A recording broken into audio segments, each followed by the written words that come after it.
Hey, everybody. It's day 2 of Donald Trump's tariff decision. Let's talk about it. I'm Jeff Newton, former 60 Minutes producer and former senior producer at Vice on HBO and National Geographic Television. Pretty clear yesterday, the Supreme Court struck down 6-3 Trump's tariffs. We could see it coming since the day they had oral arguments, I think back on November 5th. It took them 3 months to write a 30-page decision to tell us what everybody on the planet knew, which is that the Constitution says the only people who are allowed to charge us taxes and levy taxes is Congress. That's their job. It's not the executive branches. And that tariffs are a tax. They said that. Everybody knew it. And these guys just formalize it. And so anyways, let's talk about it. First of all, Trump went off on it all day yesterday. Called the Supreme Court decision disloyal. Let's talk about that first a little bit. Disloyal. Disloyal. To whom? The Supreme Court's job is not to be loyal to the president. That's what he believes. And that's what Republicans believe, frankly. But their job, and they sometimes get it right, but most of the time they don't, is to be loyal to the Constitution. That 6-3 conservative majority they have turned on them yesterday, and they didn't like it one bit.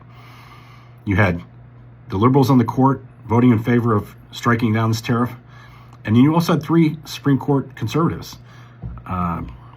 We had John Roberts, who's the Chief Justice, and we had Amy Coney Barrett, who's also a very conservative member of the court, and Neil Gorsuch. And so those people ruled in favor of striking this down. And then you had your typical, what I consider suspects. Brett Kavanaugh he was the thrice accused sexual harasser in his confirmation hearings, of which we heard from one person. And the witness that could actually support the fact that he didn't do that, they hit him on us, and he went to this judge character. His last name was Judge, and they sequestered him out in some beach house, and nobody ever heard from him. The Washington Post found him, but he wouldn't talk to them really. And the FBI couldn't find him. How strange, right? And Trump administration apparently couldn't find him. Republicans who ran the committee hearings couldn't find him. Nobody could find him, except the reporters. Tells you how important that group of people is. And they just didn't hear from him. He could have exonerated him. If I were Kavanaugh, I would have said, yeah, let's get him in here. Let's get him in here. I want to hear from him because he's my buddy, and he'll tell you what happened that night. Whether this person was even there, whether the party happened, whether we did anything. For some reason, they couldn't find him. So strange. So strange. The force of the U.S. government couldn't find one guy that the Washington Post could. Anyways, aside from Brett Kavanaugh, we had Clarence Thomas, I take free things from rich people to the tune of at least $4 million worth of services, we'll call them, with people that have stuff before the court. And then we also had Justice Alito, who, he speaks for himself. He's the guy who likes to lie and say things like, he supports the Supreme Court precedent of Roe v. Wade and then turns around and voted against it gleefully. So these are the dissenters. Always suspect. Always suspect. You go back and watch Kavanaugh's confirmation hearing, and you'll see how angry he was at the Democrats. You don't think he carried some of that stuff into all of his decisions he makes now? Because they said they tried to destroy him and his family and his reputation forever? I don't think they destroyed his reputation forever. He still made it to the Supreme Court, didn't he? So he's figured out a way to recover from that. And so those guys dissented. It was a 30-page opinion in favor of striking these down. It took them 3 months to write it. But here we are. And so yesterday, Trump said they were disloyal. And then today, or last night, he said, what happened today with the 2 United States Supreme Court justices that I appointed against great opposition, Neil Gorsuch and Amy Coney Barrett, whether people like it or not, never seemed to happen to Democrats. They vote against the Republicans and never against themselves almost every single time, no matter how good a case we have. You didn't have a good case, Donnie. You didn't have a good case. The Constitution is clear. People who levy taxes against American taxpayers, Congress. You know, there's 3 branches of government. He's pissed off the judicial branch, and Congress didn't authorize this, so he took it upon himself. Oh, by the way, an aside. You remember Tommy Tuberville, senator from Alabama? Remember when they asked him 3 branches of government right after he got elected? And he said, the House, Senate, and executive branch. These are Republicans, man. These are Go look it up. It was hilarious.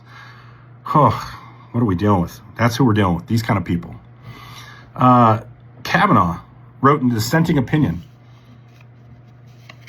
He said, refunds of billions of dollars would have significant consequences for the U.S. Treasury. The court says nothing today about how the government should go about returning the billions of dollars that it has collected from importers. But that process is likely to be a mess. Yeah, you're right. So what's the alternative? Let people violate the law, take money from U.S. taxpayers and importers, and then when they do it and get away with it, you just let them get away with it. What's your point of being there then? If it's not to uphold the law, dude. It's not our fault. It's not. I paid tariffs from Canada when I built my cabins up here. Thousands of dollars worth of tariffs. The company had 8 part of them for me, and I split them with them, but thousands of dollars in tariffs. So yeah, you know, should I get my money back because it was illegal? You bet I should, and everybody else should. Even down to the people who were buying toothpaste and soap and groceries that were imported from other countries that had tariffs on them. Alcohol in Canada before they stopped selling it. Yeah, those people should get their money back. And the companies, either the company should have to give it back to them by getting their money back from the receipts from it, or the people who bought stuff, who have receipts for it, should be able to get the money back. It's $300 billion worth of illegal charges. So you can't just say it's going to be a mess. It's not our fault it's a mess. It's his fucking fault it's a mess. Mr. Kavanaugh, it's his fault. He went off half-cocked without talking to people about the best way to impose any kind of taxation on Americans, and he just did it by executive order, which is not the way to work.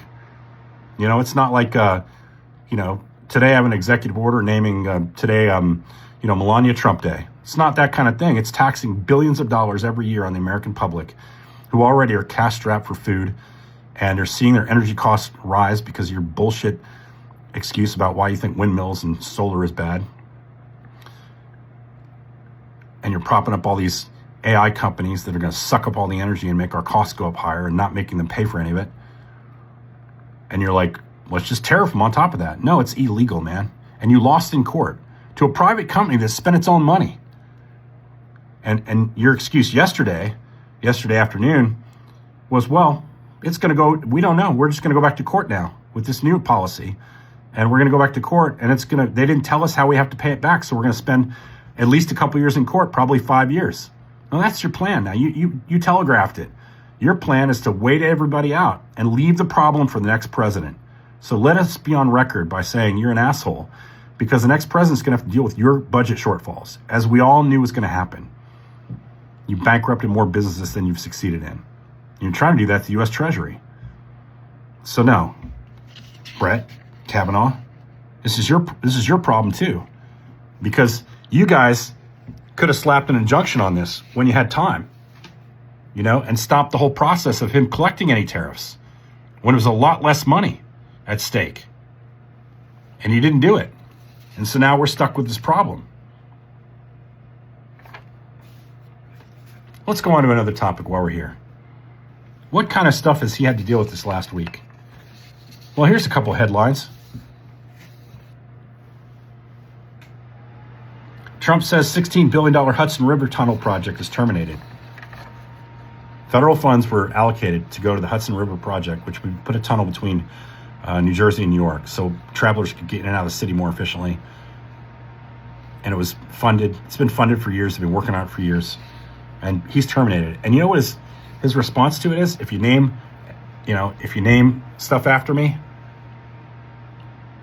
I'll give you the money back. That's what he told Chuck Schumer. Do you know who has people name stuff after them? Kim Jong-un in North Korea does it all the time. Turkmenistan, the ruler of Turkmenistan and his son, they have Remember, did you see the other day that poster on the Department of Justice of Trump on the outside of it? Every time you turn around, he's putting his name or his picture on something. Let me tell you something. Countries that do that are admitting that they're dictatorships. When the portrait of the person becomes more important than the country itself, and the symbolization of that person becomes more, you're in big trouble when that continues to happen. Somebody needs to speak up, especially on the Republican side. It's absurd. It's absurd. Posters of yourself. Go look up Turkmenistan and see what they do. Posters, pictures, portraits everywhere of the great leader, right? And his son, who's now taken over for him. And marble statues in a country where people are living in poverty, except all the buildings that they're a part of. This is what totalitarians do. This is what he's doing. And even when he ran a charity, the things that instead of putting money towards the charity, what they found when they did the audit, which is why they stripped him of his charity status to never be allowed again in the state of New York, they found he was doing things like buying portraits of himself. This guy's nuts.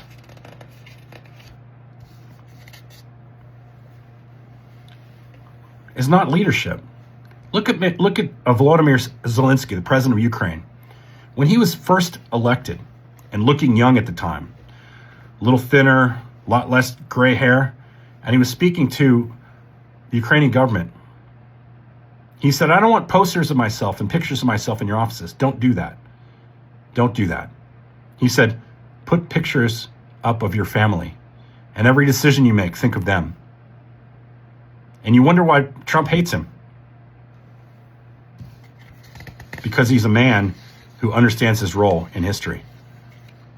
And he doesn't give a shit about himself. He only cares about his people. And this guy, posters everywhere. We're also moving military assets towards the Persian Gulf with the possibility of going to war against Iran. The reporting is really slim on that right now. We need to do a deep dive on seeing what's actually going on. Just because they're moving assets around doesn't necessarily mean anything. But when asked about it, going to war with Iran, White House Press Secretary Caroline Leavitt said, well, there's many reasons and arguments one could make a strike against Iran. What the fuck kind of answer is that? Really? There's many reasons to attack another country? He's really going hard for that Nobel Peace Prize, right? First Venezuela, then Iran. Can't even come up with a reason that he wants to do it. I thought he said he took out all their nuclear capabilities and they were all destroyed. And now he says, unless we reach a nuclear deal, we might attack them. Before it was like, well, you don't want to pick on the people, the protesters of Iran, because we'll stick up for them. I mean, make your mind up, dude. Figure out what you're actually trying to accomplish and then get some buy-in so you don't look like an idiot again and spend more of our resources like you spent $3 billion down in Venezuela. But here's what he tweeted this week. Truth Social, he put on Truth Social. Based on the tremendous interest shown, it's getting ready to be something important, right? I'll be directing the Secretary of War, must be Iran, and other relevant departments and agencies. Ooh, it's going to be a big, big thing. Everybody's going to work together on this. To begin the process of identifying and releasing government files, JFK maybe? Related to alien and extraterrestrial life, unidentified aerial phenomena, UAPs, and unidentified flying objects, UFOs, and any and all other information connected to these highly complex but extremely interesting and important matters. God bless America. Are you fucking kidding me? And people write me and say I have Trump derangement syndrome. We have a madman in the White House. I mean, if he's not a madman, he's an idiot. My assumption is that he's both. He proves it every single day. 175 billion people want 175 billion back, the Supreme Court says. And of course, Trump, that's going to put him in a tremendous deficit if he has to pay that money back, right? $175 billion. Wow, 175 billion. You know how much money that they've allocated over the next several years for the Department of Homeland Security? 170 billion. Something to think about. Anyways, last thing. Reuters did some good work. I used to work for Reuters back in the day, the print side in Afghanistan. They're like the Associated Press of Europe. You know, when you put something out on the Reuters wire, it goes everywhere, all over the world. It was a cool thing, seeing your name on Reuters wire. Reuters reported that hundreds of judges around the United States have ruled that 4,400 times. They've ruled 4,400 times since October that the Trump administration is detaining immigrants unlawfully. So 4,400 times since October, they've said that these judges, they can't all be advocate judges, can they? 400 of them have ruled that 4,400 times the Trump administration is detaining immigrants unlawfully.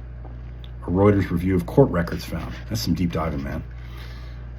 Those decisions deliver a sweeping legal rebuke of the Trump immigration crackdown, yet the administration has continued jailing people indefinitely, even after court orders declared the policy illegal. That's a pretty powerful statement. A Reuters review of the court records underscores how immigration detention policy is reshaping U.S. courts and workloads.